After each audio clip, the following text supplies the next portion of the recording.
Ini bukan opini, bukan politik, dan tentu ini bukan cerita buatan.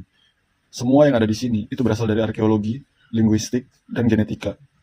Bukti yang sudah diteliti, diperdebatkan, dan didokumentasikan selama puluhan tahun. Baik orang Yahudi maupun Palestina sama-sama punya hubungan dengan tanah ini.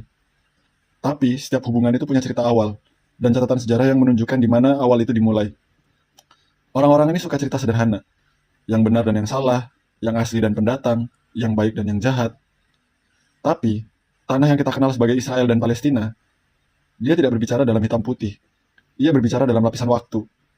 Dan kalau kita mau mendengarkan, tanah ini sebenarnya sudah bercerita sejak lama.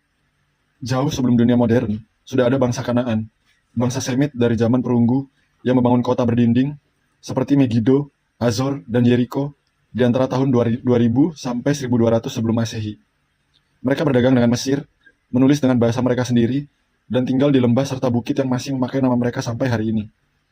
Bahkan, Yerusalem dulu disebut Uresilim, kemungkinan didirikan oleh suku Yebusit, yang kemudian menjadi bagian dari campuran etnis manusia di wilayah itu. Lalu sekitar abad ke-12 sebelum Masehi, datang bangsa Filistin, pelaut dari Aegea. Mereka tinggal di Gaza, Askelon, dan Asdod, berdagang dan kadang bertempur dengan tetangga mereka di pedalaman. Tapi mereka tidak pernah menguasai seluruh tanah ini. Budaya mereka pun hilang pada abad ke-6 sebelum Masehi. Dan penting, mereka bukan bangsa Arab, dan bukan leluhur orang Palestina modern.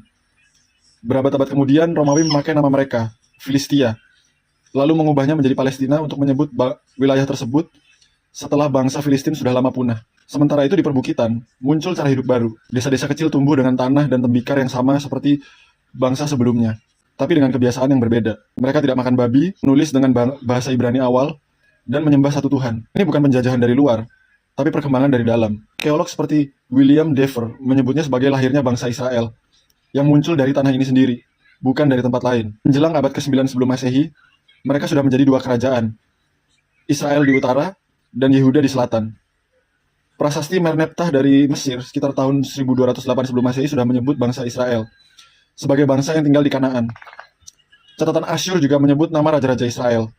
Bukti-bukti berupa koin, segel, dan batu kuil masih ditemukan sampai sekarang. Cerita bangsa Yahudi tidak dimulai di Eropa. Ia dimulai di tanah ini, tertulis di batu. Sekitar abad 10 sebelum Masehi, Yerusalem tumbuh menjadi kota kerajaan. Bait suci pertama, Beit Hamikdash, berdiri hampir 400 tahun. Ketika Nebukadnezar II dari Babilonia menghancurkannya pada tahun 586 sebelum Masehi, sebagian rakyat memang diasingkan, tapi tidak semuanya.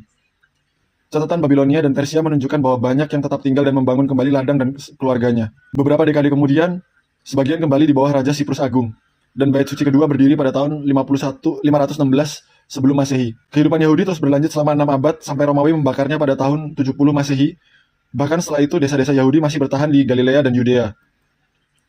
Jadi, mitos tentang Yahudi hilang selama 2000 tahun itu tidak benar. Buktinya masih ada, dan tidak pernah hilang. Setelah pemberontakan Bar Kokhba, Romawi mengganti nama provinsi menjadi Syria Palestina, supaya bangsa Yahudi seolah terpisah dari Yudea. Nama itu bertahan, tapi bangsanya nggak hilang. Zaman berikutnya menyaksikan orang Yahudi, Kristen, dan Samaria hidup berdampingan di tanah yang sama. Bahkan sampai sekarang, kaum Samaria masih melakukan ritual kuno di Israel. Lalu datang penaklukan Arab abad ke-7. Bangsa Arab dan Islam menyebar perlahan lewat pemerintahan, dakwah, dan perkawinan campur. Tapi sebelum itu, tidak ada bangsa Arab di sini. Tidak ada penutur bahasa Arab, tidak ada suku Arab. Penduduknya adalah campuran Semit dan Helenis, Israel, Kanaan, Aram, Nabatea, Samaria. Seiring waktu, penduduk lokal itu berubah menjadi Arab Palestina, mengadopsi bahasa dan budaya Arab tanpa kehilangan akar mereka di tanah ini.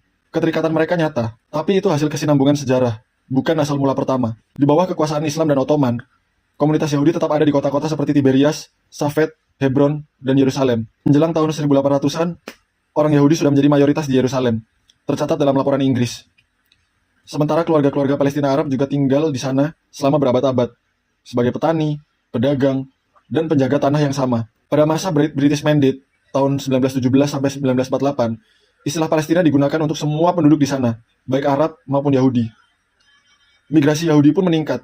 Sebagian besar berasal dari komunitas lama Timur Tengah dan Afrika Utara, sebagian lagi dari Eropa. Dan genetika modern membuktikan apa yang selama ini sudah disiratkan arkeologi. Studi tahun 2010 oleh American Journal of Human Genetics menunjukkan bahwa populasi Yahudi di seluruh dunia memiliki jejak genetik Levantin, penanda asal-usul wilayah ini. Orang Palestina juga banyak gen yang sama, dua cabang dari pohon yang sama, terpisah oleh kerajaan, bahasa, dan iman, tapi tumbuh di tanah yang sama. Bangsa Yahudi adalah bangsa tertua yang tercatat di tanah ini, yang pertama menamainya, membangunnya, dan mempertahankan identitasnya bahkan setelah terusir. Bangsa Arab Palestina adalah pewaris generasi selanjutnya, keturunan dari orang-orang yang tetap tinggal, menyesuaikan diri, dan berbahasa Arab seiring waktu. Bahkan sejarawan Muslim awal seperti Ibnu Khaldun, Al-Masudi, dan Al-Yaqubi menulis hal yang sama, bahwa bangsa Israel sudah ada di tanah ini jauh sebelum munculnya Islam. Catatan mereka tidak bermuatan politik, mereka hanya menuliskan apa yang tanah ini sudah tunjukkan sejak dulu. Dua kebenaran bisa berjalan berdampingan. Mengakui asal-usul Yahudi tidak menghapus kesinambungan Palestina, dan mengakui kesinambungan Palestina tidak membatalkan asal-usul Yahudi. Keduanya nyata, hanya saja bukan kebenaran yang sama. Tanah ini menyimpan semuanya, tembikar, tulisan, dinding kuil, nama raja, dan lapisan abu. Kerajaan datang dan pergi, batas berubah, tapi tanah tidak lupa. Kalau kamu mau mendengarkan, bukan hashtag, bukan berita, tanah ini masih menceritakan kisah yang sama. Siapa yang pertama menorehkan namanya di batu? Siapa yang tidak pernah berhenti kembali? Dan siapa yang tetap tinggal ketika dunia berubah? Tanah ini mengingat.